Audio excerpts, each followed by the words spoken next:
clothes, which is part of stand operating procedures, post homecoming stand operating procedures, and I'm going to do a live unboxing.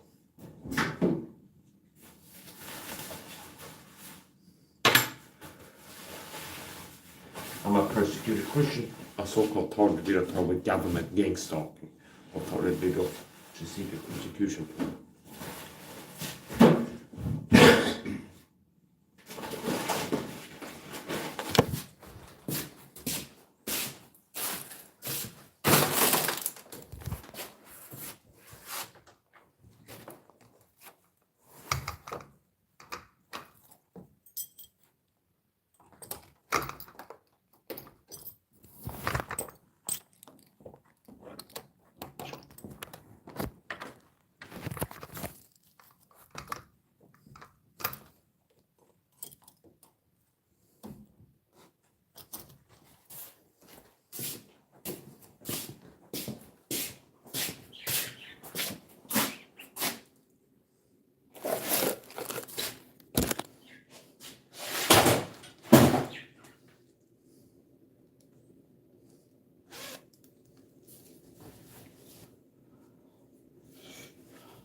Still would put a 6-pack thing together.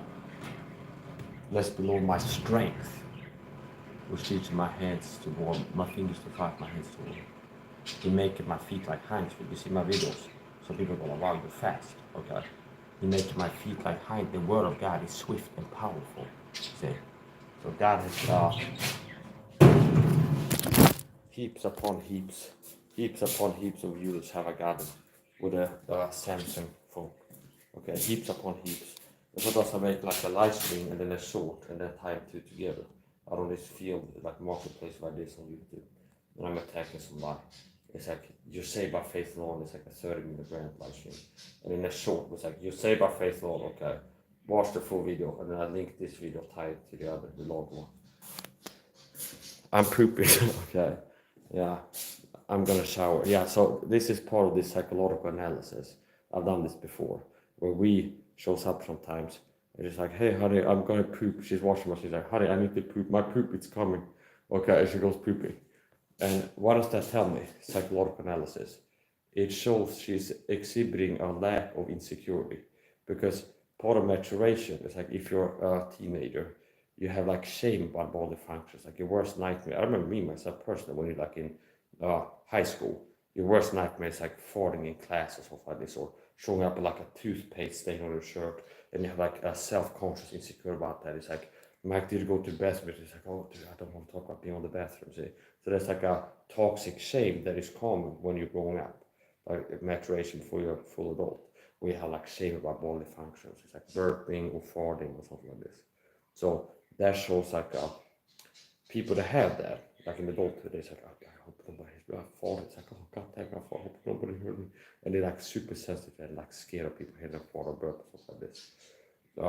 I'm not saying you should be doing it just okay on purpose, but that says something about a person.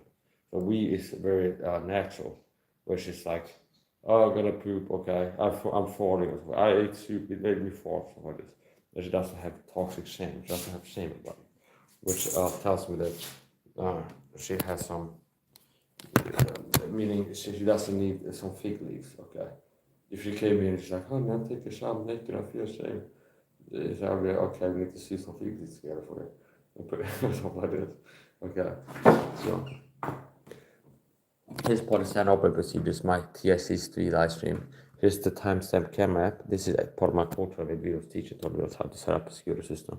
Here's the live stream. So this is the what I recommended. Level 1 is just having a phone with a timestamp camera app on, record a video. And level 2 is you have a live stream at the same time. What will level 3 be? Well, you'll be something else, something additional. Maybe 2 live streams or something like this. So yeah, I love you now. Welcome back home, honey. I'm pooping now. I'm gonna shower. Talk later. Okay now, I love you, babe. It ain't me, babe. Somebody open each and every room. Yeah, I'm back. Gotta get off.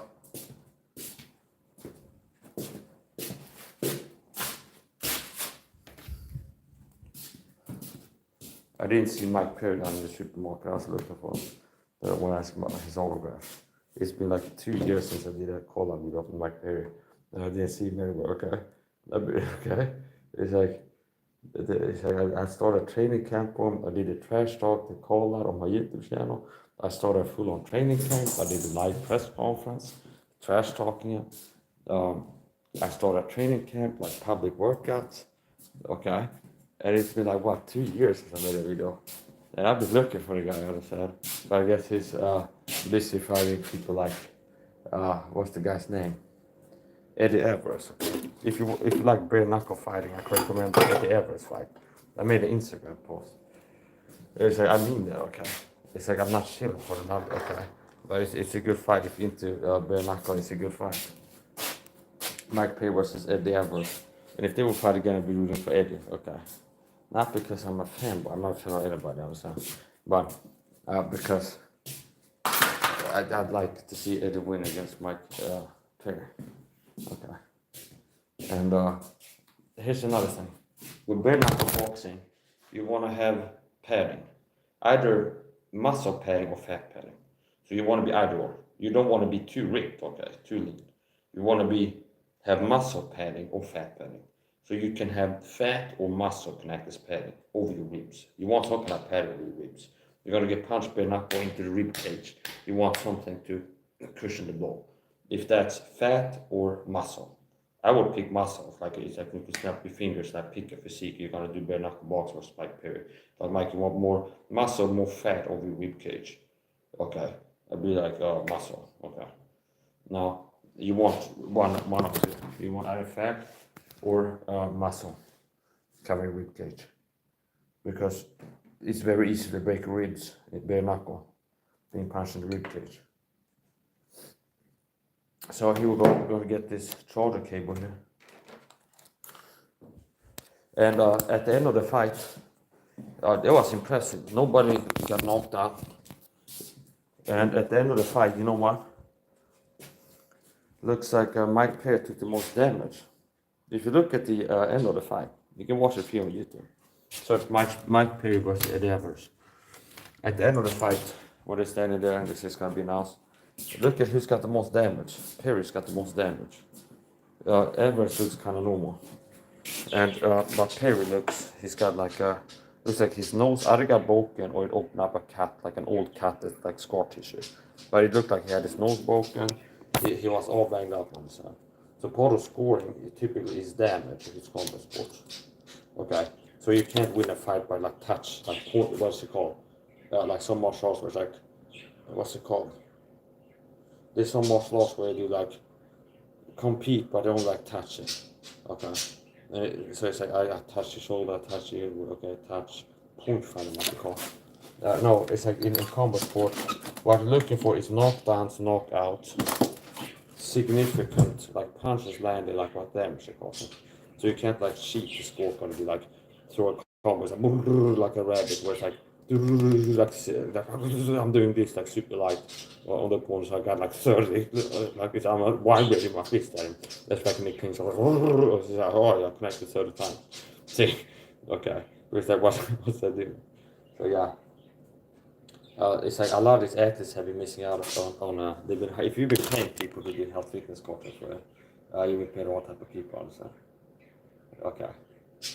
So now it's like the cat's out of the bag. A lot of the advice is something, understand? Now it's not going to be as good as if you were paying me, understand? Okay. One of these guys, UFC athletes or BKFC boxers. I'm not joking. I'm quite possibly the best health fitness coach around. Diet, nutrition, sports psychology, everything, the whole everything, okay. You might have another guy teaching wrestling. And I don't take payment. You have to pay me with martial arts gear, like a bob, okay, a makivora, gloves, wraps, things like this. Like Venom gel padded wraps.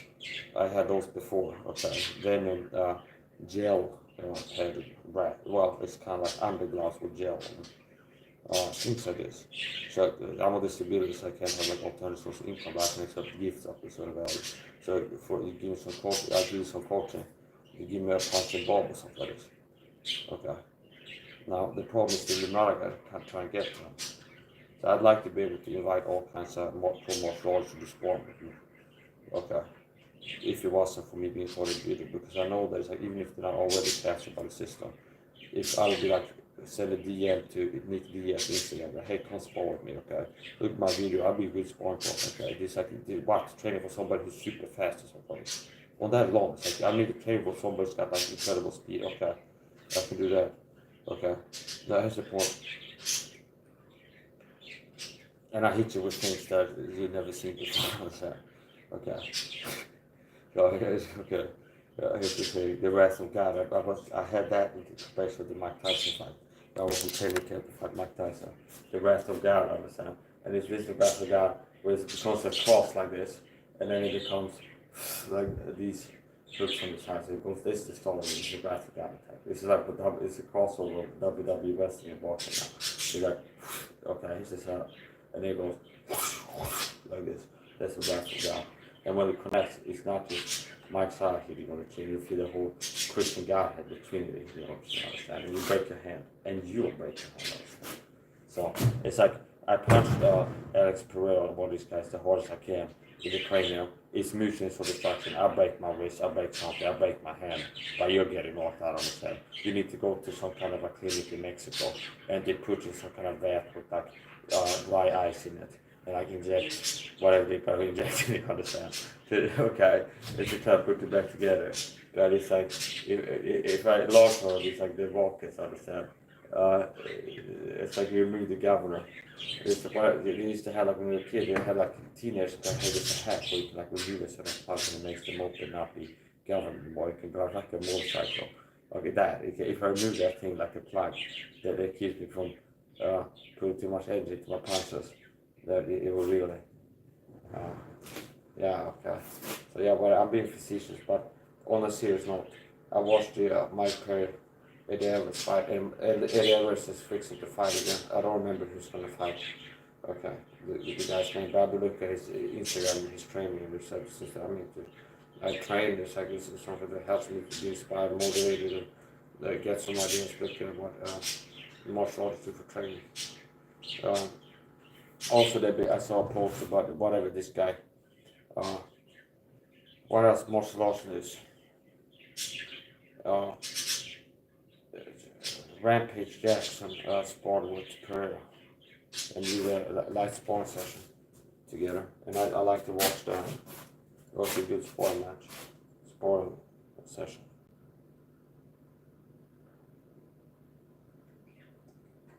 With bare knuckle, the spinning back fist and things like this are not used that much because you have this like little chopstick bolt on here. If you don't have the padding over it, and you spin around it, connect here, for example, from here, like pretty much anywhere, it's like you're not that unlikely to break these bones here. So if you do punching, you have your knuckles condition, but here it's like these thin bones that go from the knuckle down here. If you do a back fist and connect here, it's easy to break these. And that's a bad break. Took a long time. Yeah, so whatever. I'm gonna do an unboxing now before it's too late. I'm gonna do a flex still. I'm still ripped with a 6-pack. Have to get the angle right here to looking best.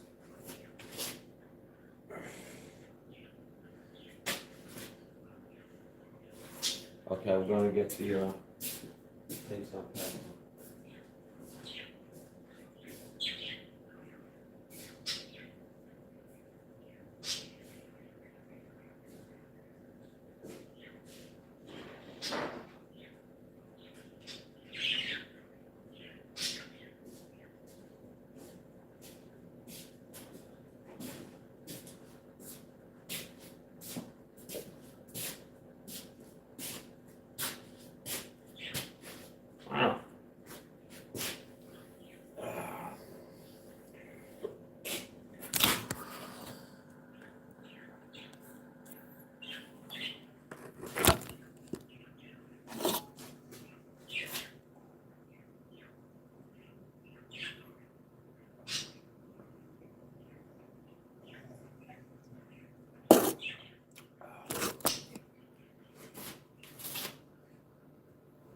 some people think I left a comment. There was somebody not showed up in my feed, and it was like some martial arts Facebook page. It's like Romero says, poor town, L. Pereira is one of the hardest punches in the UFC or something, or the hardest. And I left a comment like, yes, Ngannou might be up there too, something like this. French Ngannou, but Pereira might be the hardest one. Okay. And then somebody comes whining. It's like pure physique. So this is what it is, because Ngannou looks more like a bodybuilder when he's big. It's like, well, he's got bigger muscles, so he's gonna punch harder. Bitch, please. I broke a record of punch a pound machine, and that shouldn't be that hard to believe with punching videos. After I became a Christian, I went with my family. I was 18 years old, 19. I think my birthday, it was 18, 19 at most. We go to some entertainment center here on City, it's called here on City, and they have like shopping mall. They have arcade hall, like a huge one. They have a bowling alley. They have food courts, like they have KFC here, sushi shop, that type of stuff. It's a big venue, okay, and there's a lot of people in and out that traffic. Shopping malls, entertainment center, movie theaters, like a cinema section, and all kinds of stuff. And they, at the arcade section, they had a punching power machine. And I prayed to God I would break the record. And I go there and hit it and I break the record. I have witnessed this. My mother, my two brothers, and my ex-girlfriend. Now I don't talk to my ex-girlfriend anymore, but my two brothers and my mother. And I broke the record. Meaning I hit it, and out of all the people that tried the machine, I was the hardest hitter on my broke the record. Which means if you have a tag machine and you play it, it's like, your last slot is like your score 827, and then you can type in your initials like NSL or something like this, and then it's like, okay, you got score number 348 something like this. It could be like a top 100, so if you don't get in the top 100, you did, okay. So that type of thing. So out of all the men that punched the machine, I thought the machine was the hardest puncher. And what I do before doing it, I pray to God. And so it's not. As a Christian, I don't live by the flesh. It's like, oh, Goliath is too big. The Swedish gun of Illuminati, they're too big in the physical. I can't survive a fight with them. Okay, like even hold sport for you. Okay, no, I don't look according to the appearance. Okay, it's a little bit demoralized. So I broke a record, punch by machine. And after I got saved, one of the first things I started praying to God about is that He'll help me get stronger and faster and better at fighting. Like as a baby in Christ, I remember that as a young man, baby in Christ. One of the first things I started praying about was like, God, I pray to make me stronger and faster and better at fighting. I pray to help me to stay strong and fast and help me get better at fighting. And here we are. I know Kung Fu, I know Muay Thai, elbow strikes, kicks, boxing, knife fighting, and I'm fast. See? I pray to make me faster. I'm fast, swift. So yeah.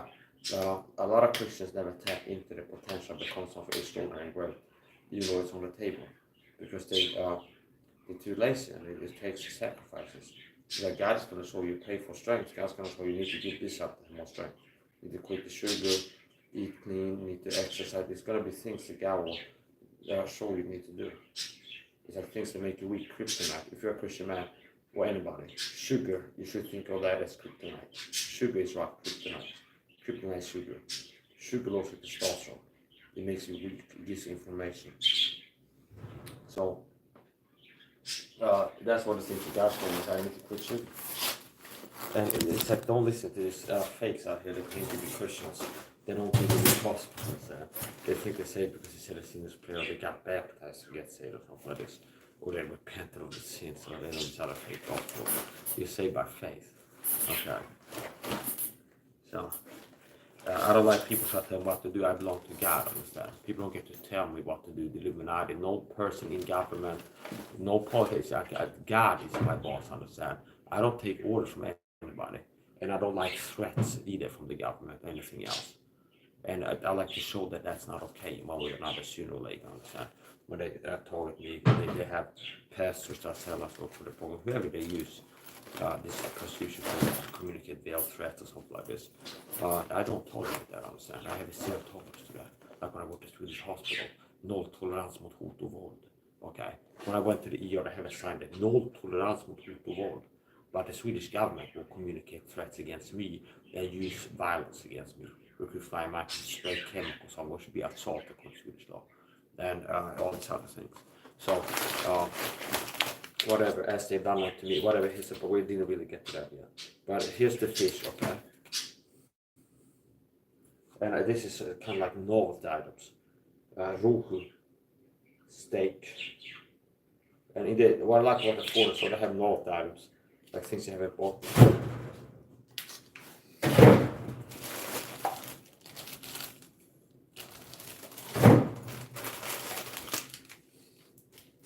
Speaking of the government, I was at a meeting the other day in the social office. I was reminded that today when I was outside there smoking, I was walking past the police station, the social service. I didn't see anybody, so it's just like it's maybe it's a kind of relaxed day or something like this.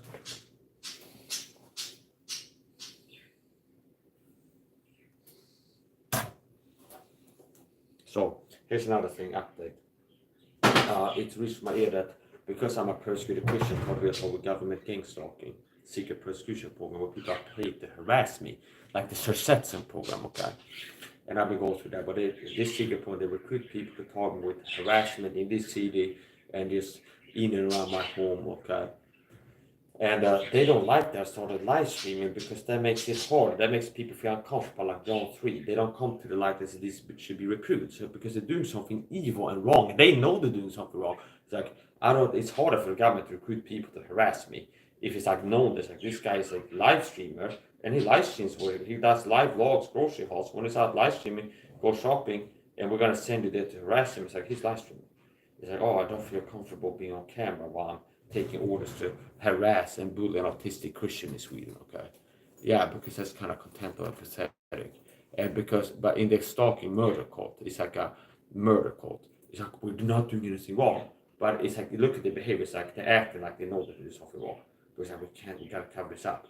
The same program that pays people to harass me in the supermarket, that people get sent to go around to harass me or elsewhere. It's like, if I make a video, I'm a target video, target with a secret program, his part of target, people get sent to go around to harass me something. The same program that pays the people to do that, well, that's not happening to me, it's not real. It's crazy. See? So what does that tell you? It's like they're doing something that they can't have the public know about. Because even like the flow morality, public is not like clean Christians. Be like, this is too much, you can't be doing things like this. See? So they know that they're wrong. And I'm not going to stop live streaming in public, I myself. I do that to protect myself. And it's like, oh, but it makes people that aren't paid to harass you feel uncomfortable. Okay, I'm not the problem. People being paid to harass me, trying to make me feel uncomfortable. And in response, I'm going to have to stop live streaming from outside because it's getting too much with harassment, the physical attack of the program. So it's like, okay, I got to stop live streaming. Okay.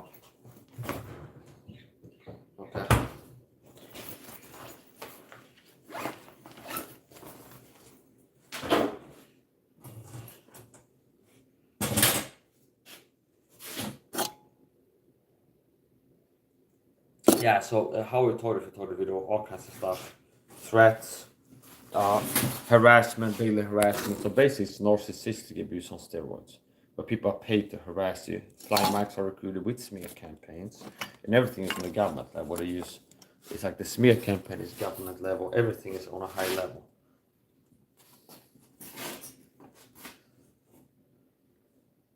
Yeah, so I am a persecuted Christian part of Rido.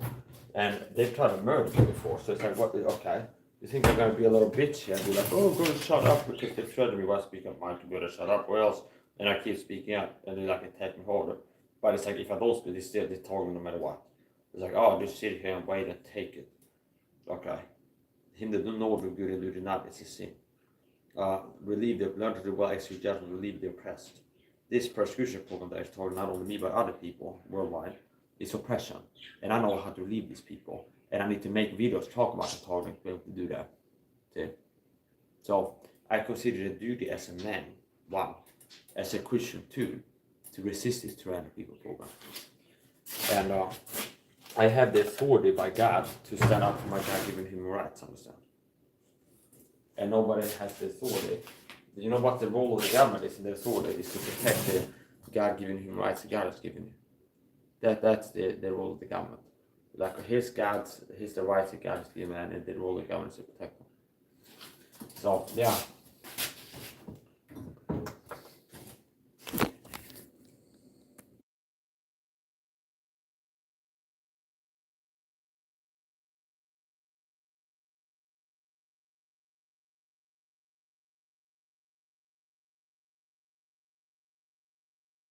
Here's another thing about resisting authority.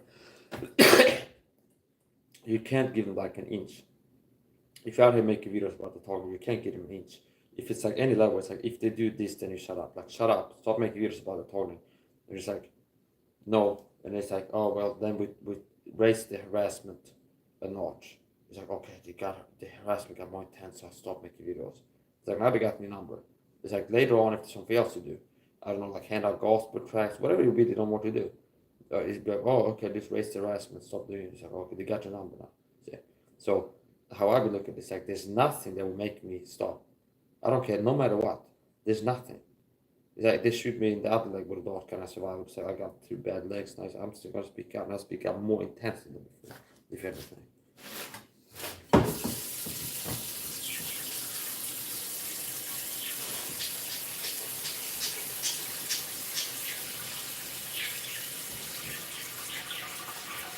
So part of what this program does, the government gang start for, is to threaten me and my family. Okay, that's part of target. Where they threaten me and they're gonna hurt my loved ones, and then they actually do things to hurt my loved ones. Done that before, and I don't take kindly to this. I really don't. My Christian mother, they cut her in the foot, they made her bleed after doing the Bible, so I think all of that are selling for the program. For a long time, they had like a theme.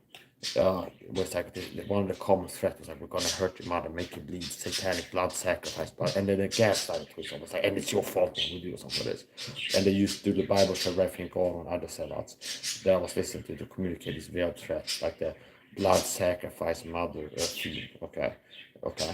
And then after my mom goes on vacation, after I've been like, yeah, did your mother tell me you're gonna hurt my mother, make you bleed? She goes on a vacation abroad. And she goes to a foot care salon because she's diabetic. So she like pays for specialists to like shave off feet and take care of her feet, because with diabetes she has bad circulation to the legs and whatever. So she goes to a pedicure or whatever, foot care, and they like shave off dead skin of her feet. And she calls me from the place where she's working. It's like, oh, how are you? Oh yeah, I'm okay, but it's like something happened. I went to a beauty salon here, and the person slipped with the scalpel cut in the foot, and I was bleeding. And that could have gone really bad, because with diabetics, just a minor wound can become infected and lead to an amputation or even death. Okay, so after they've been threatened for a long time. And my mother's a Christian child of God too. Okay, I opened the Bible today, and I was praying to God for guidance, to open up the Bible, just like randomly, a Swedish Bible. And it was a chapter about Avenger of Blood. Okay, okay. So I prayed to God, I pray you give me guidance, and I go to look up the Bible, and I opened it, was to the place that said Avenger of Blood. Okay, and I've been thinking about that recently. So I think the God will take vengeance on these people, hence the shed innocent blood. Mike, we have a problem with you. You're told the video, we're going to attack your loved ones, okay? They are not the people that did whatever we claim that you've done to be talking about. See? So, yeah, I have skin in the game, okay, you could say. Isn't that going to stop now? No. I'm going to keep speaking out and resist this. I don't care if they murder everybody I know, I'm going to keep fighting. As long as I have life and a voice, I'm going to keep speaking out about this and fight against the satanic Illuminati oppressors and tyrants. Okay. I already lost too much. So I don't care if they kill everybody I know, cut off my legs, I'm in a wheelchair. As long as I can speak out, I'm going to speak out. Then I guess I realized that was somebody tried to like take me out, make me have accidents in the supermarket. Things like this. So it's not just harassment, it's psychological warfare. I'm not told Illuminati, they really talk about this program. They have this program that like they can flip on people. And I've been a target for 10 plus years, and I've seen a lot of Christian pastors participate in this. Anyway, in other news, here's a list. I made this for Wee's father. I was talking to Wee before, and he was helping me. I was throwing some kicks, and he was looking at it, and then they said, give me some commentary. It's like, oh, okay, whatever. So, this is a list that I bought. Vitamin C, like vitamins that I'm recommending Wee's father take. Vitamin C, magnesium, niacin, B complex, D3, K2, and SO15. Okay. And here was the first, and then so here's the actual thing. And this is like a bare minimum list, okay? It's like about a third of my monthly income goes to supplements, a third or a quarter. Okay. Not all people are willing to spend like a third of income on supplements. Okay. Especially not if they have a family to care, and it's not just a solo person. So that's kind of like the bare minimum list. 1, 2, 3, 4. 1, 2, 3, 4, 5, 6 supplements. That'll make a big difference. Yeah, some of my persecuted Christian told me I've been told with a secret persecution for 10 plus years. And this is, a lot of people don't live in reality. Most people are like little children. A lot of people don't live in reality. It's like the Matrix movie. Look around and what do you see? Like they're asleep in that Matrix system. So, what God won't let you see, that movie also deals with this tolerance program. That's how this world works. They hide truth in plain view. Which means if they're doing something, they will hide it in plain view. They will in movies. Like if they got a secret conspiracy like 9/11 inside job, before they even did 9/11, the Illuminati, they were hinting at it in Hollywood movies. Okay.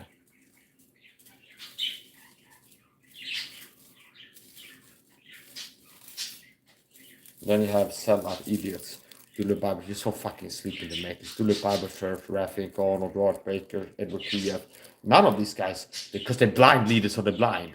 What's the matter? Either you're a blind leader or you're a coward and you're scared of being mocked and ridiculed. Like you're secretly believing, yeah, the 9/11 was inside job, but I'm a scared coward. I want to speak that truth. What else would it be, Rafik, on you piece of shit? I don't know. You're fucking coward. Okay. Yeah. So, what is the matter with these Christians? It's like, why am I the only person out here showing the body of Christ the truth about this world system? So that they won't be ignorant of Satan's devices, or he will have an advantage of them. Okay. Be sober, be vigilant, for your adversary the devil is a liar and walk about secret and mid around. Okay. We say, oh, we live in a world where evil psychopaths control this world and are plotting on us and work to poison us all and weaken our body. And I'm listening to pastors not warning me, seeing the sword. He either doesn't see the sword come, or he's worked for the people that chop away to with the sword. Okay. If a watchman see the sword come, blow not the trumpet. Okay. So blind leaders of the blind can't see the sword coming. And if they know the sword is coming, they're part of a conspiracy that's wielded against the body of Christ. So one of these things kind of major, where 3,000 Americans were murdered in your country on 9/11. And then they used this crisis to launch wars that have killed, what, 30,000, 100,000 people since, and take away freedoms. Like everything else what America stands for. Take away freedoms. It's like, oh, I think that's kind of a big deal on this side. Okay. I think that's kind of a big deal. But I don't see Edward P.F. or Rafik Arnold or Robert Henry. It's like, hey, Nyla was inside out. I guess if they know that it's real, it's like, well, but if I speak that truth, they think I'm going to be mocked and ridiculed and made fun of. So it's like, I won't do it. Okay. Well, we're going to have to stand up for God one day and give an account. So I've been out here doing a job that needs to be done. They don't know what I've been doing. Maybe that's why I'm still alive. Because this game could ill afford to lose me. How about you? Okay. There's nobody else been teaching the water Christ how to be healthy, how to heal himself. So, well, did the matter what the poison the water of Christ, which is the truth, okay? And that way the average Christian is living the life, it makes them hard for them to learn the scriptures because their brain is weak and by the lifestyle they've been deceived with.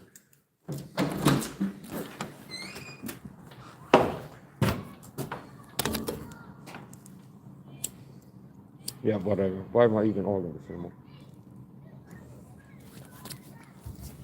Like, it's getting time where I feel like I have to wait. I just be out here doing what I'm doing. And it's, like if other Christians come to me like, hey, I want to learn from you, I might make videos. So then I'm getting kind of tired of like banging my head against the wall here trying to get people to wake up. Yeah, so I'm gonna talk to the Illuminati And that's not exactly fun, okay? Now, I didn't pick this fight. It's not like I found out about this persecution point and decided to start exposing it. I realized I'm a target of it. And they keep targeting no matter what. And it's like, okay, keep going no matter what. What am I gonna do? Just sit at home, take it. You see, I'm not a little weak sissy. I got too much testosterone and knowledge to be out here. Like, I'm not just cut out of the cloth that submits to tyrants. Understand? See, I'm just not. I don't have that blood. That is like, it's like I just can't like submit to satanic tyrants. Understand? It's like if I would be in Nazi Germany, I feel like I'd most likely I'd be the type of person that's like, I don't know, hell no. Okay. You have a duty, a responsibility to resist. And we live in a world controlled by satanic psychopaths. And here's the thing, they hide the truth in plain view, which means if they're doing something to the masses or planning to do something big, they have an MO, modus operandi, where they will hide the truth in plain view. They will kind of hint at what they're planning to do or what they are doing right now. And what I realized is if there's something of major destructive impact consequence that the Illuminati are planning or either are planning to do or are doing right now currently, they will be hiding in plain view. So future events, that's foreshadowing. But like, let's say the Illuminati are planning to 3 years from now have like 9/11 2.0, and it's like they got specific, like the White House and Capitol Hill and stuff like this. We're gonna have like some fake alien laser beam weapon or stuff like this. Like they got something planned. Like we're gonna have a terror attack on the Capitol and the White House, and they use the media control to be like, hey, it's the Arabs that did it, something like this, and then launch another war. It was the Iranians that did it. See, like the government, the Illuminati, they control America. Like we're planning to like put explosives in the White House and the Capitol. Let's say it's a hypothetical, and then blow it up on this date, okay, like 2027, 07 or something, 07. And then we blame Iran and use this launch war against Iran, and they'll be like, we need to give up more freedoms to keep us safe. See, if they had a plan like that, they'd be like hinting at it in whole movies, music videos, and such. That's how they operate. That's called foreshadowing, when they're hinting at something they're planning to do. And if they're doing something right now, they will tell you too. Which is why I got this video, this one they can see, decoded an old counterfeit movie, and Django Unchained, and other movies. So a big part of how to keep the masses under control, enslaved mentally, is to the high sugar diet. It seems too simple, okay, but that's really like a major thing. Keep the mass on a high sugar diet, and it keeps people weak mentally, and like haze. So if they watch a video like this, they're less likely to like sense what I'm saying to be true, because like drugged up on sugar in a sugar haze. Sugar weakens you mentally. So if you want to be stronger mentally and physically, quit the sugar. Yeah, so I've been persecuted, and the Illuminati have been told me since childhood.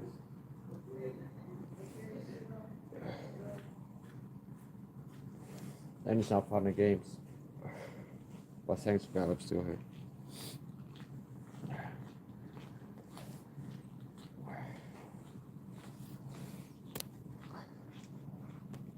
This is all these people end up seeing about when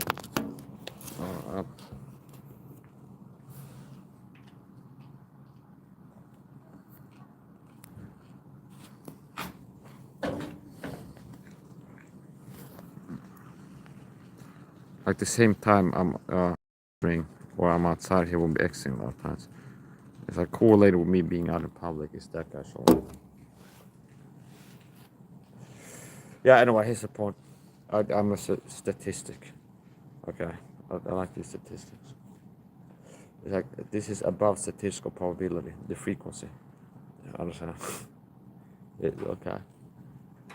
You can be a question in series, or you can see patterns and things. So here's the point. Yeah, it's not easy. Okay. Now, what are you gonna do? Be complacent and enable the Satanist? Here's another thing too.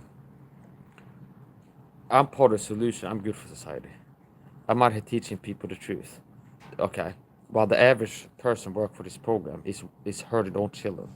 And part of the lies I told views are bad for society and dangerous to children and stuff like this. That's what it is. But in reality, it's like I'm good for everybody in society.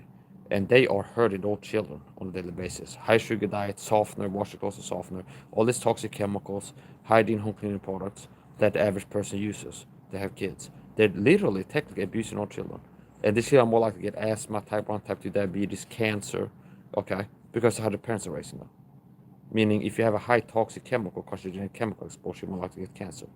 Okay, there's plenty of studies on like common household chemicals, like in all these hygiene products and things like this. There's so many are carcinogenic. So if you have exposure to that, it's not like a stretch to say that you're more likely to get cancer. If you have any exposure to carcinogenic substances, contrast to somebody has no exposure to.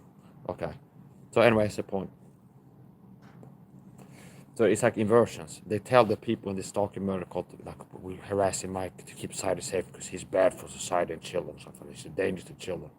Okay, that's how they used to justify this. But in reality, I'm good for the children because I'm out here. Hey, here's how to live a life. Shampoo is poison. Softener is poison. Here's what you can use instead. Sugar is really bad, okay? Quit sugar, everybody. Take your vitamins and things like this. Where if parents, adults in Sweden find my videos, they have kids like, oh, I just learned the shampoo I've been buying for us all to use in the household is poison. It's bad for you. And we're eating a high sugar diet. It's like, this guy's warned us, it's really bad for you. And we haven't been taking our vitamins. See? So I'm good for, it's like inversions. Where it's like, and here's the thing too, I've analyzed this. Part of what they used in dehumanization is part of talking to. Mike, you're a Nephilim, you're not a real human. This type of stuff. The same program that pays people to spray with chemicals.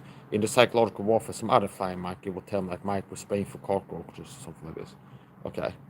Dehumanization. So some things that go hand in hand with tyranny is dehumanization of the minority, like the target group that the tyrants want to have their army of zeros go after. Okay, they call individual.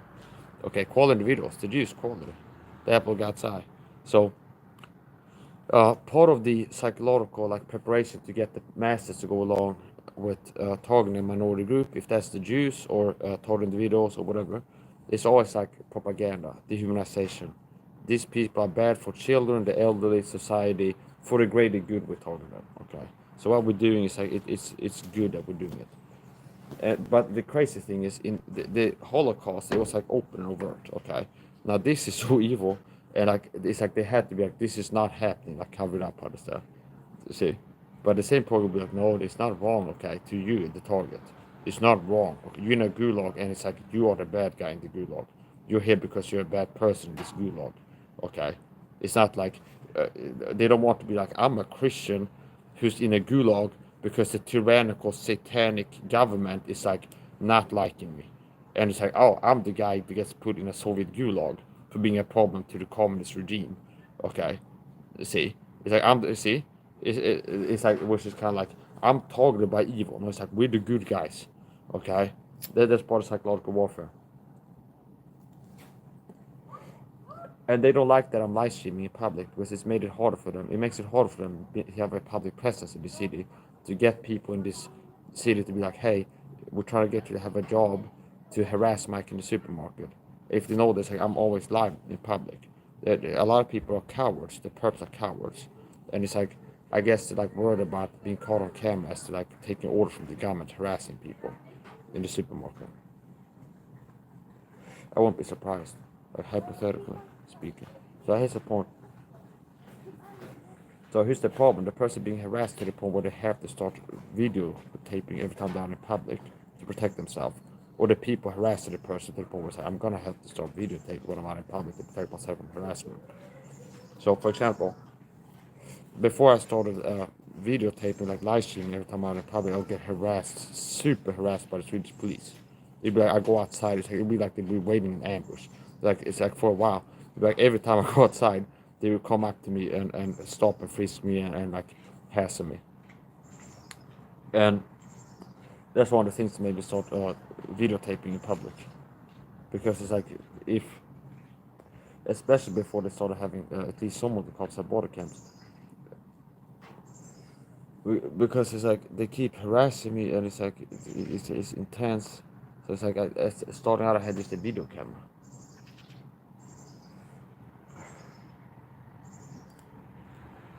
I've also been threatened by Swedish police. Okay. And I think that I've had an assassination attempt by Swedish police. Okay. where they were trying to create like a provocation, try to bait me to have a reaction where they could take me out and shoot me in broad daylight. It's like I'm outside walking, live streaming, getting word about government gang stalking. Okay, that government doesn't want the word to get out. Like this, like a live stream like this, and the description was like the government doesn't want the word to get out. And then the link to the website exposing government gang stalking. Then I'm out walking doing live blog like this, and it's like a car that looks like a normal sedan or something, like a normal car. Nothing showing its cops. Like pulls up next to me, stops abruptly. She's like stops, door swing open, two guys move towards me like this, and it looks like two normal dudes. And when the door opens, the guy has his hand like this and looks at me straight at me. So like I'm out walking, exposing government corruption with my YouTube live stream. There's a cop that stops, door swing open, and then what I see is a guy like this with his hand like this. Okay, look at me, and then they move towards me, two guys. Okay, and it's not until like this close that oh, it's cops. Okay, because he had a necklace badge. And conveniently, when they open the door, not only does it look like he's reaching for a weapon or something, like he's pulling a weapon, but he's also covering the necklace badge that they had under here. See? So what I think is like they were trying to get to like freak out, PTSD, kind of like freak out, like get a rock or something like this off the ground. Do you understand? Like I'm about to get attacked, so it's like hoping I will freak out, like pull the guns and shoot. Oh, we were too close. We couldn't retreat because the car was behind us. We had to shoot them on the spot, something like this. That's what I think they might have been going for. Okay. And it's like I really like this first day. It's like this is not normal. But after I saw like a Swedish YouTube channel, like Swedish cops, bad boys, what you gonna do? Okay, like the Swedish equivalent, but they have like I don't know, like Södertälje police or whatever it's called, and they had like some show where they have, I guess, like a camera crew following cops, Swedish cops for real. And then one of the segments I saw on YouTube was like some guys pulling over a guy and they got the guy's face. Like that would be me when I'm out in public in the car show up. If there were a camera crew doing a TV show, they'd like blur the face. Okay. But it's like they're following them in the work. And the civilian police, like plainclothes, stopped a guy and then it's like cut to commentators like, yeah, us in our role as plainclothes police officers, obviously it's really important how we approach people because clearly there can be confusion and like misunderstandings. So it's important that people understand when we approach that it's the cops that they're dealing with, because obviously they can be easy for there to be misunderstandings. See, like people thinking they're getting attacked and pulled up on. See, and how especially then, where it's like Swedish cops that work as plainclothes, it's like yeah. It's like we know that it's like part of training. It's like it's easy for people to think they're being attacked. So it's important that we approach them how we approach them, so people don't think okay. And then so how I look at that is like it looks as if the cops are trying to make me think I'm being attacked and to not have me understand it's the cops showing up. See, uh, so that's one event. Another time I was threatened by a Swedish police officer, where once again I was harassed back when I had PTSD, severe PTSD. I have autism by the way, and undiagnosed PTSD. I never bothered to go there crying to a psychologist to look for some whatever they got. Okay, I've been healing myself. But I think I have had undiagnosed like CPTSD, PTSD. Anyway, here's the point. So I used to be really like stressed on going outside, and back when I used to have extreme social anxiety, where it's like I'm out in public, I'd be like stressed. Okay, but I used to have severe social anxiety.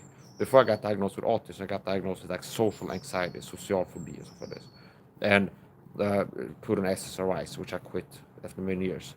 Okay, but I used to have severe anxiety being out in public and just socialize with people, talk on the phone to people. Just any social interaction would give me super stress. Okay, so I'd be like, if I'm out in public, almost like agoraphobia, I'd be like super stressed and like hyperadrenalized. So I'd be like waiting until it's dark to do my shopping. I go to the corner store and like shop in the corner store, do my grocery shopping in the corner store. So it's like short and it's dark and like not that many people I'm had to encounter. So I would just be stressed being out in public. And this is before I got diagnosed with autism and learned like wear sunglasses, earplugs, it makes you less stressed from the sensory stimuli, and take your supplements, learn about what supplements I need to take to help me calm myself, as I said this. But basically, that's the point. So here's the thing that happened. Maybe around 2014, 15. I go to the corner store, do my grocery shopping. I walk home, got 2 bags, sit down on the bench outside of my old apartment complex. Like there's a bench down here, and like take a cigarette, okay, before I'm gonna go inside. There's a cop car that shows up, does a U-turn, okay, when they see me, as if they were looking for me or something like this. Park in front of me, and I got autism with sensitivities, so you get more stressed if you have like lights. So they park the car with the headlights on and like shining in my face in on the bench, and then 2 female police officers come out. and start hassling me. It's like, hey, what are you doing here? I'm like, I live here. Oh, yeah, okay. So it's like, what's your name? And I'm like, am I suspected of a crime? No, but we just want to know who you are. And I'm like, I live here. I just came from the supermarket. I'm just sitting here taking a breather. And they called it two female officers. And like hassling. It's like, so who are you? Where are you going fishing? It's called when cops do this. I've been doing quite a lot of auditing. I had a lot of things to do with cops. I've been doing Google searches. And so it's like this called phishing. Where cops like, they don't have like a, like if you were suspected of a crime, like they had seen, I don't know, you had like a gun in your hand, they'd be like, you're under arrest, okay, something like this. But if like just ask it, they're trying to get something on it so they can justify further action. Where it's like you're not, they haven't been seen doing something, but it's like they show up and then it's like, what? Okay, so to explain it to you, when you see my streets, I'm sitting. Sometimes I come home from the supermarket, I sit down on the bench outside this apartment complex, put my bags down, have a smoke, and then I go inside. So that's what happened. I sit over there in my old apartment complex, on the bench in the parking lot, smoking. There's a cop car drives past. They see me as if they're looking for me. Do a U-turn, like I like to take a left, drive, park with the headlights on in front of the bench in my eyes, and I have autism sensitivities. Park, and then they come outside and they start hassling me. It's like, I'm already stressed from this. Okay, and then it's like, what are you doing here? And part of the context too is this has been happening a lot when I'm out in public. The cops keep coming and harassing me and making me feel stressed. Okay, so it's like they show up again, and it's like I'm sitting on a bench. Okay, I'm not like doing something. It's like they just as if they were looking for me. Like somebody told them go look for that guy and stress him or something like this. So I'm sitting on a bench. They drive past, do a turn, park in front of me, headlights on, go outside, and they're like, who are you? What are you doing here? They just came from the supermarket. I'm a heavy cigarette, kind of stuff. Okay, normal. It's like, oh, okay. So where have you been? I'm shopping. Okay. Do you live here? Yeah, I live here. Okay. And they keep asking questions. Oh, can you give us your idea? It's like, am I suspected of a crime? So I've learned this. Okay. It's like sometimes they're used to people getting away with everything. Okay, but it's like they're used to being able to boss people around and be like, walk up to the guy like, hey, we want to see your idea. And it's like it's not a legal command. So if the cop says you're under arrest, stop right now, okay? It's like that's a lawful order, okay? And it's like, okay, you're supposed to surrender. But they can be like, hey, where do you live or something of this sort? Let me check your pockets. And they use the people like not knowing the law and be like, if a cop asks you to check your pockets, like, oh, I guess I have to. When in reality, it's like the framework of law is like you had to be suspected of a crime. They had to have a clear reason for why they want to check your pockets. Well, somebody called us and said that they had seen like a gun stick out of your pocket or something like this. Some guy matched your description. That's how you're asking. See, something like that. Or we're looking for an escaped convict that your description match. There's like a guy who went on the run. He's got a red jacket and a short haircut, and he's approximately 5'11", and you match the description. So we just want to make sure you're not that guy. So for this, they have to give you a clear reason. But basically, this software I have too. It's like they show up. It's like, who are you? It's like, okay, maybe I give. I'm like Mike or something. I live here. Okay, and then it's like, oh, we want to see ID card. It's like, am I suspected of a crime? I asked them. If they go, yeah, I'd be like, okay, take the ID now. Okay, but it's like, no. Okay, so I don't want to give my ID then. It's like, well, we want to see it. We want to know who we're dealing with, stuff like this. And I'm like, I don't want to show it. Am I suspected of a crime? Okay, no. Okay, I don't want to show my ID. And then it's like, it starts like, they start pushing, and never told me, yes, you're suspected of a crime, you have to give us. It's not a lawful command. It's pretty much like asking you.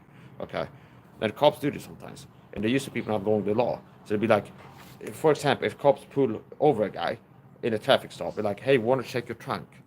Okay, go ahead, let us check your trunk. And it's like, it's not that they have the legal right to do this, but they're asking and hope you'd be like, because the cop asks you feel like you have to do it. See? And it's not like we have a warrant, like a search warrant for your car. Okay? So, and then it's like, understand. No, it's just they ask, like, they would like to check your trunk.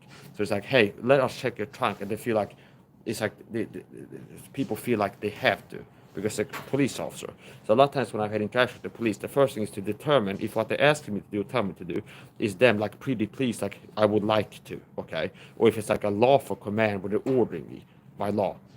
Do you understand? Because it's the difference. A cop can come up to you like, can you do a somersault for me? And it's like, there's no law that if an officer demands a citizen to do a somersault for him, he has to comply or be face arrest or something like this. So if a cop comes up like, hey, I'd like to know your phone number and do a somersault for me. Okay. It's like, no. Okay, I don't want to do that. See? Now, if they would make a law, it's like if a cop asks you to do some assault, you have to do it. It's like now they can be like, you do it, and then if not, you get arrested. Okay. So anyway, it's like they end up wanting my ID. I say no, okay, and it's like eventually, they keep building up the pressure there, and I have a camera. So I like get a camera, I start a camera. I go like, "What's your name?" Okay, and I like flip the script. Like, "What's your name?" Okay, so they were on me like, "What's your name?" Okay, and I get up like, "Hey, what's your name?" I stand up and start filming them, and they are like scared cowards, the female cops. They're like, "I have to Jenica," with like a shaking voice. Okay, one man, the two females with guns and batons and pepper spray, and one man stands up to them and just puts them on camera, asking, "What's your name?" Okay, and after like being harassed for minutes, okay, like what's your name? Okay, he's like, "Oh, I hate Jenica." It's like her voice is shaking. I understand. Okay, and I'm one guy, and the two female officers with guns and everything else. Okay, so I guess they're not used to people standing up to bullies. Okay, so anyway, that's the point. And then it's like they answer, and I go around and I go to I do like this. They're here. I go around them, and I go to film the license plate and like the unit number of the car. Okay, because I feel like they're doing something wrong, so I'm documenting. And then it's like they go like something, and then uh, a little bit later, it's like a bus, like a van, police van, like the short bus that shows up, and there's a male cop that comes up there with an attitude. And I sat down on the bench at that point after like filming it. I sat down, and he comes up there, strut around like with attitude. He's like, "Why are you so? Uh, Varför du så sur? Why are you so like annoyed or something like this? What's the matter?" It's like, "But I feel like I'm being harassed. Okay, I'm just sitting here relaxing. You should guys show up and start harassing me. Okay." For där blir var kostnaden um, to like sabotage my streams. But this time it looks organic. It was like I came home, I had like maybe 6% better when I came home or something like this. Then I got carried away ranting about how I've been told about the Swedish police department, which is a branch of the Swedish government. Remember, government gang stalking is a secret program that was. Okay, so in the middle of that, boom, it turned off because I lost battery. So I'm back, okay. And I went live on my laptop here, and it was about YouTube. YouTube isn't responding, it says, okay. So anyway, I was talking about recent stream when it cut off. I was talking about being harassed by the Swedish police and a special event, one event. Another time, I was getting ready to finish that, where it's like I got threatened. Where it's like after these two female police officers shows up, start harassing me, and I get up there, I film them, ask them their name, go film the car, license plate, documenting. They call for backup. There's a short bus, police van that shows up, and there's a guy in there. There's a goes up the struts around like, what's the matter with you? It's like, I don't feel harassed, okay? I'm just trying to sit here, have a cigarette, and go inside. And they show up trying to hassle me. And it's like, oh. And they keep like pushing for it, and I refuse to give my ID, okay? And eventually, before I'm okay, you can leave now, okay? Am I free to go somewhere? No. Like, am I being detained? Am I arrested? I said, no. But we want to talk to you, something like this. I'm like, am I being arrested? No. Okay, so I can go then if I'm not arrested or detained. Like, yeah, okay. And as I'm leaving, he goes like, communicates a threat against me. The male police officer was like, it's not going to be that fun for you the next time you get pulled over by the cops. It's not going to be that fun for you the next time you get pulled over by us. See, kind of like, a veiled threat is how I interpret that. Like, next time you get pulled over by the cops, it's not going to be pleasant. Do you understand? Which I interpret as a threat from that male police officer. And I've been harassed many times out in public. The cops pull me over and like hassle me, check my pocket, demand ID myself without telling me when I ask them. It's like this happened many times. Am I walking?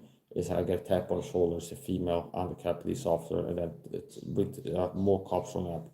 It's like, hey, what's going on? We want to check your pockets. Okay. I'm like, am I suspected of crime? No, but we're going to check your pockets. They start patting me down, get my ID, okay. See, without telling me I'm suspected of crime, so we're going to check your pockets, pat you down, and with your ID card, we're going to get that and check it and say, without telling me. And a lot of times I asked them, like, oh, I've seen videos on YouTube. I asked them, like, the cops show up, am I suspected of a crime? They say, hey, we want to talk to you. Okay, am I suspected of a crime? They go, no, but I want to talk to you. I don't want to talk to you, but we want to talk to you, okay? and they're not that you're being detained or arrested, but they say, we want to talk to you, okay? And I'm not, don't start running there, because that might give them some excuse to chase them down, like to try to take down somebody. It's like, okay. And it's like, so who are you? It's like, I'm Mike, okay. What are you doing? I'm on my way home for this. It's like, I don't want to talk to you. It's like, I don't want to talk to you. What's your name? Or something like this. We want to check your pockets. I must check my pocket. No. And they end up checking stop and frisk me without, like, telling me I'm suspected of a crime or why they're doing it.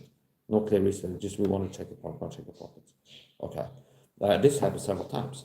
So this is part of the reason having experience like this, I started live streaming. Okay. And like I said, I received a veiled threat by my police officer. That's it. When I was sitting at home outside my apartment complex, the previous one I lived in, on the bench smoking, cop car shows up, parked with the headlights on me, 2 female police officers comes up, start harassing me. And eventually I have enough, and I just get a camera, get up there, say, what's your name? And it's like they get shaky, like seem like nervous. And then I go around to the cop car to like film the plate document, like the unit number, had like a number of the car. And I ask what their name is. I go away and go to like film the license plate of the car and the numbers. And it like calls them, and there's like a short bus police van that shows up, back up. And there's a guy who comes out and with an attitude. He's like scrolling out some comments. So why are you so pseudo? Why are you so sour? Why are you so difficult? So I'm not just being difficult. I feel harassed. Okay, I'm just sitting here relaxing. He just show up shining lights at me. And after they also like shoot light at me like this in the eyes with the flashlights. So this. Okay, I have autism sensitivities. And then they keep like, who are you? What's your idea? And I'm not gonna show you my idea because I know the law. It's like, if they would tell me like you're suspect of a crime, it's like, okay, now I have to, okay. But it's like, we want to see it. Like, I don't want to give it to you. It's like, oh, you tell me I have to. It's like, well, we want to see it. I'm like, I understand. But like, they're asking, they're not like, you are suspect of a crime, you have to, okay. Because it's different. So eventually it gets to a point where it's like I've spent like, I don't know, 30 minutes or something there. And I got food in bags, okay. And it's like, oh. As I'm gonna go, it's like the situation develops where I can go. And it's like, am I arrested or can I leave? It's like, oh, okay, you can leave. And then the guy tells me that cop, you know, the next time you get pulled over by us, it's not gonna be that pleasant for you. Like translating from Swedish, okay. It's not gonna be that pleasant for you the next time we pull you over, meaning us, the police department, okay. Next time you get pulled over by us, it's not gonna be that pleasant for you, which I took as a veiled threat, okay. By a police officer. It's like, you mean that time where I'm autistic and you guys shows up flashing lights in my eyes and my sensitivities, stressing me out, and I have like a meltdown. And like, goddamn, I have enough. What's your name, okay? And then it's like, they call back up and that guy shows up. And then it threatens me, okay? And interesting, that happened before it looks like the cops are to take me out. See? Plainclothes, civilian, plainclothes police officers, as I'm live on my phone, getting word about this government conspiracy. Civilian police car pulls up. I have a video of this. I have a video of this. Meaning, when I'm outside walking, what was I doing? Context. Exposing government tyranny. This is the description. Paragraph of text, copied from Chuck Lambert's website. Expose gang stalking. The government doesn't want the word about gang stalking to get out. But if it does get out, what sounds crazy and unearthly? See? And I'm getting word about it, makes sense crazy and unearthly. And then a link to the website, Chuck Lambert's exposed gang stalking, that this is copied from. So it's like, this is how you should do it, a standard issue, live streaming, activism. Copy a text from Chuck Lambert's website. The government doesn't want the word about gang stalking to get out. If it does get out, what sounds crazy and unearthly? Okay. And then a link to the website. So I'm getting the word about this government tyranny, secret program called gang stalking. And it's like, oh, the government is acting like I'm right that they don't want the word to get out. They want interference on this. Störningsaktiviteter. I'm outside, okay. I'm outside live stream, like, here's what's going on in Sweden, it's corruption, it's government corruption. The cops are like, hey, we're giving you stress right now, we're going to check your pocket. What am I doing? I'm not with a knife or something? No, I'm out holding a phone, live streaming, doing activism, exposing Swedish government tyranny. And the cops act like they're harassing me. So that happened when like I was today. I got a phone, I got the live stream, totally the mics are live, okay, and then like a list to this website that deals with this target command. And I'm outside walking, and then it's like there's a silver car that pulls up next to me, like a grayish silver car, looks like a normal sedan. Stops abruptly, doors swing open, and 2 guys move towards me. They look like normal dudes, okay. And it's not until like this close that I can see a badge hanging. So I thought that they were, what it looks like to me is like they were trying to make me think I'm being pulled up and attacked. Especially when I made license, like I think that the Illuminati are gonna send like hitmen to come get me sooner or later. See, and that's the context.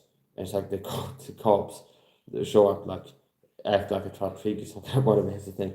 So they show up, door swing opens, I explain it to you. I can show the video, I'm not lying. So like I'm out walking, getting worried about gang stalking, government tyranny program. There's a silver car that pulls up next to me here, stops abruptly, door swing open, and the first thing I see when the door opens is a guy sitting like this, which could look like he's reaching for a weapon. And conveniently, that's covering his necklace badge that he has hanging around his neck, which is the only thing that shows that he's a cop.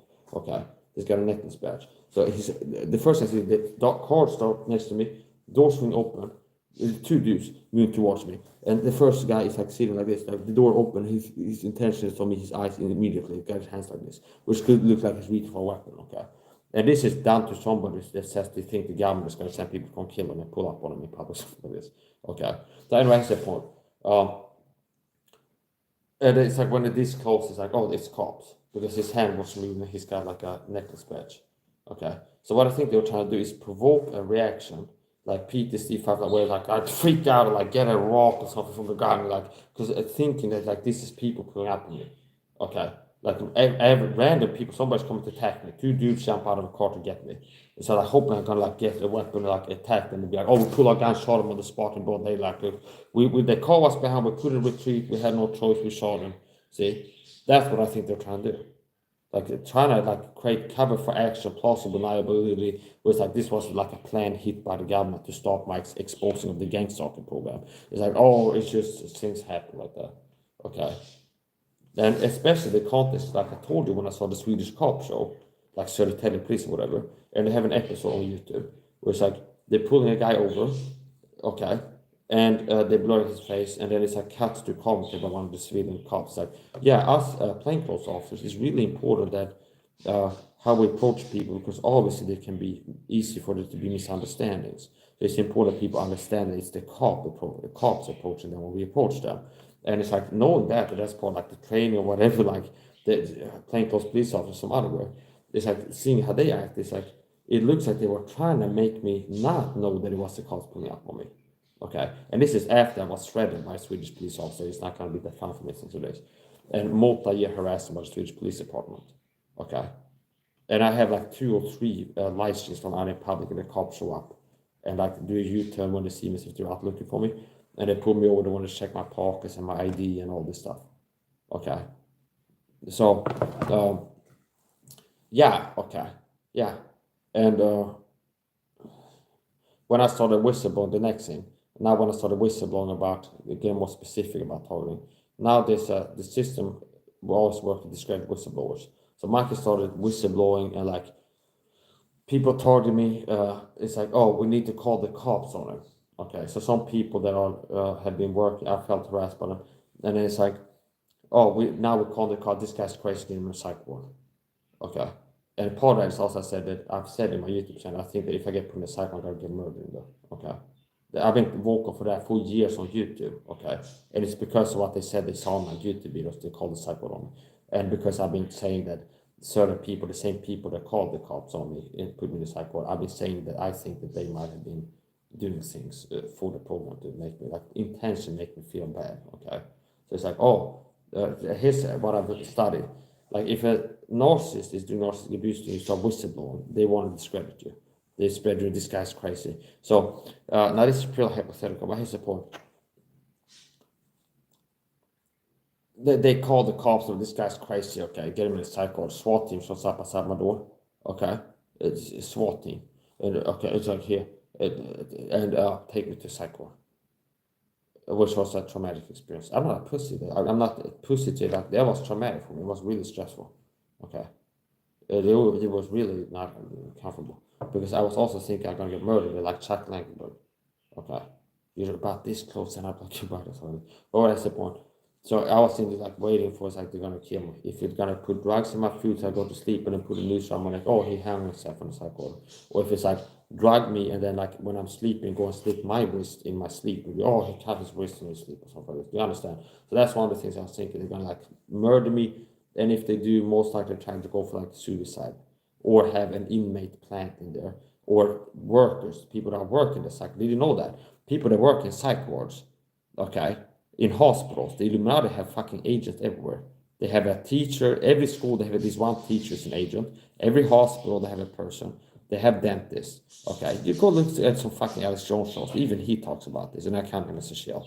Where it's like, okay, so it's like if Alex Jones was real, like Mike Saha, and he's got like going in for neck surgery, it's like, oh, Alex Jones died in the hospital. The surgeon nicked his nerve. Okay, or something like this. Or he had some kind of medical reaction, too much anesthesia or something like this. Okay, they can do that. They have like people in every aspect of society, like key sectors at least. So basically, that was a malicious intent. People wanted to hurt me and discredit me because I've been whistleblowing about abuse. It's like, oh, call the cops and here's the thing too: narcissistic abuse. Narcissistic abuse, like focus on the reaction in the autistic individual being narcissistically abused, losing the shit after multi-year narcissistic abuse. And it's like, oh, look, he's the bad guy, rather than the abuse itself. It's like the focus is on the reaction to the narcissistic abuse in me, and not the covert narcissistic abuse that is like secret. It's like, I'm like losing my mind intermittently from crazy making, being harassed every day, and targeted for us. Like, oh, look, he's nuts. And like, okay. It's like, oh, he's the problem, see. Put him in the psych ward, okay. You see, people break the law attacking you. And then when you start whistleblowing about it, it's like, oh, we need to call the cops on him because he's talking about how we've been breaking the law and abusing him. Bitch, please, okay? Now, here's another thing I want to tell you. They don't want me to stand trial, that's what I think. I'm not dumb. Meaning they don't want me to be in a courtroom, because in Swedish courtrooms, they have a tape recorder and a stenographer. So everything I say will be public record and can be FOIA requested by the public, by people. Okay? And it's one of these cases. There's a forum, flashback forum or something like this. I go there sometimes. It's kind of like a discussion forum where people talk about current crime cases. Like this celebrity got caught with cocaine in the nighttime, and people are like gossiping about something like this. And they have also, honestly, it's like a forum where they have like subcategories like gaming, okay, music, current crime cases in Sweden. And there's quite a lot of people that do it. It's like non-mainstream. It's not like the nightly news. It's like a forum board where there's like news and current events and like talking about weight loss. It's like a forum, okay? Flashback forum.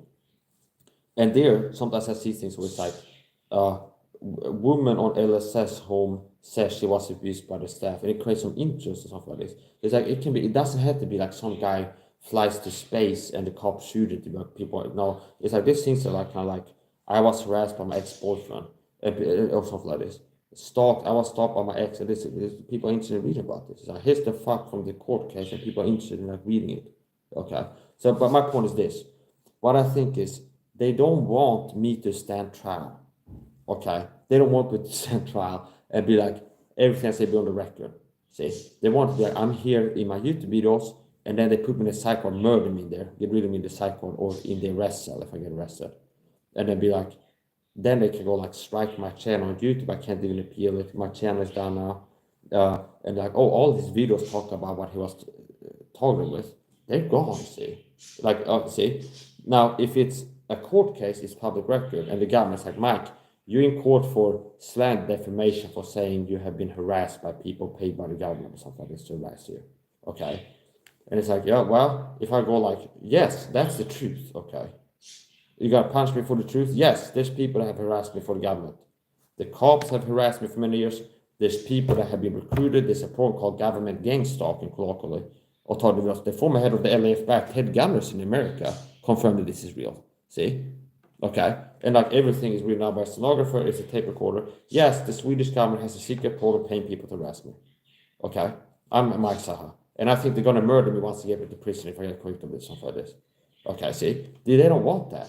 They don't want that. Where somebody can be like, guy said in court he thinks he's going to get taken out as soon as he goes to prison by the government.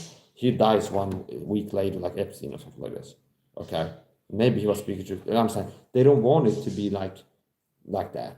They want to be like, work to hide my videos from people until they can take me out. I can't make more videos and then shut down my social media. See? That's what I see. They don't want me to be in a courtroom. Okay? They don't want me to be in a courtroom. So that's why I think that like, they want to get me in a cycle. And that's disgusting. I have human rights. That's made in the image of God, my creator. And I'm a Christian. So part of what I've seen with the pastors that work for Paul is like they have a dog in their race. It's like, Mike, you're not a Christian because they're pastors and they're helping the poor. There's Christian pastors, churches. There's nowhere to talk to turn. If you're a Christian target, you subscribe to a YouTube channel like a Christian church, you can expect to be taught by the pastor. Like they will start doing the direct speech in the videos and so this. So yeah, it's kind of intense. Let's check the comments. Hello, my friend from Japan. Good evening. Main Maze, Japanese YouTube. Hello, Mike. Good evening. I don't know if you're still watching. Are you still watching? Nandayo. Are you still watching? Noni? Are you still watching? The Japanese person. Nihon. Nihon. Are you still watching? This might have been like 30 minutes ago I left this comment. I've been ranting away and not checking the comment section. Mike, good evening. Konbanwa. Konbanwa, Nihon-san. Okay. Yeah, konbanwa, Nihon-san. Arigato. Okay. Mike, good evening. Kimagure-san. I'm going to guess you're a son and not a chan. So san is the male pronoun and chan is the female pronoun.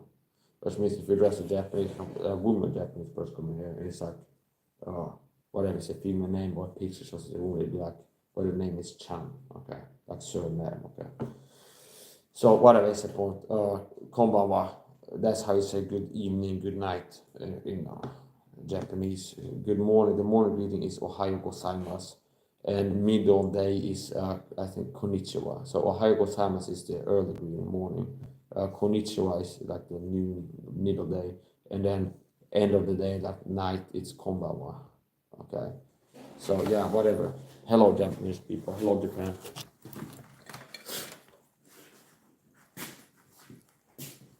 So yeah, whatever. I've been ranting away here. Yeah, I think it's pretty entertaining. Here's the point.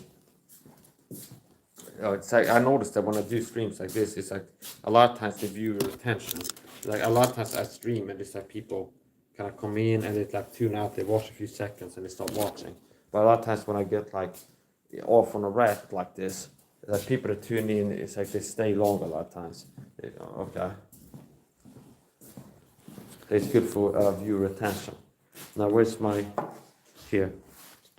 Well, not this one. God damn it. Where's the cable? The booster cable. Jam the booster sequel. Here we go. No. Yeah. So they pastors like Rafi and Connor work for the point thread that we can be like, I make videos exposing. They don't like when I expose the sellout, Illuminati sellout, punk pastor like Rafi and Connor will be the Bible church. So like, I make videos expose Rafi and Connor. Rafi and Connor is Illuminati pastor, and it's like in response to that, probably like, you better shut up, Michael else. Okay, which makes me speak out more because I don't tolerate that. I don't submit to tyrants. Okay, I'm not just gonna be like, oh, okay. So anyways, the point, I still didn't break my fast.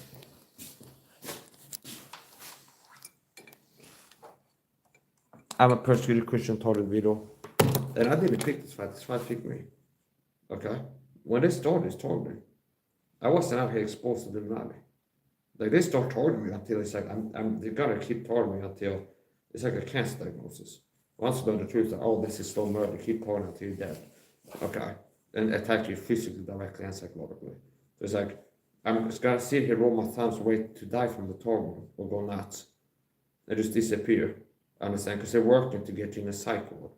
Okay, before I even started making videos about this, like I was like a private person at home, minding my business, and the government won't let me alone. I go outside, they send people that harass me. Okay. It's like, and it's like they try to get me in a psych ward so they can murder me or something like this. It's like, I understand. It's like, oh, if that would have happened and I killed me psychopath, like I wouldn't have a YouTube channel. It's like this guy said the guy was trying to get him and then he disappeared or something like this. See, you'd be like, oh, nobody ever heard of me because I wasn't a YouTuber. Okay, so they were working before I went on like a exposed government gang stalking more. They would try to get me in a psycho or things like this and attacking me physically. poison, spraying chemicals on this part of target. Don't believe the fake target videos to talk about direct energy weapons. One of the real ways to target for target videos, they have cars for core devices, the drive past, push a button, score a chemical. Okay. So anyway, I saw one of the Japanese people I'm subscribed to, Aki. He was talking about the Japanese government has some issues. He was talking about the victims of hostage justice. Some of my friends are victims of hostage justice. Japan is not a country that's the rule of law. So it looks like he's doing some kind of activism too. Okay. Now, I'm not privy to that. So yeah, I'll be right back. Yeah, well, first read the questions for the government things like videos. And people get hung up on the terms, where it's like it's so silly. It's like gang stalking. It's like people are like, oh, gang stalking. I'm not a gang member. It's not criminal gangs out to get me. It's the government. It's called gang stalking because it's a group, a gang, a bunch of people stalk as opposed to a solo stalker. See. So 99% of people harassing me for this program are like average Joes and Janes. It's like family people. It's like some people bring the kids on the talk, like Hitler used. Some would bring the kids on the talk. Okay. Now it's like middle-aged people, old ladies. It's like okay. It's like average Swedes. Okay. The torture, and also the cops and so this. So it's a serious issue.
Got a fresh pair of earplugs.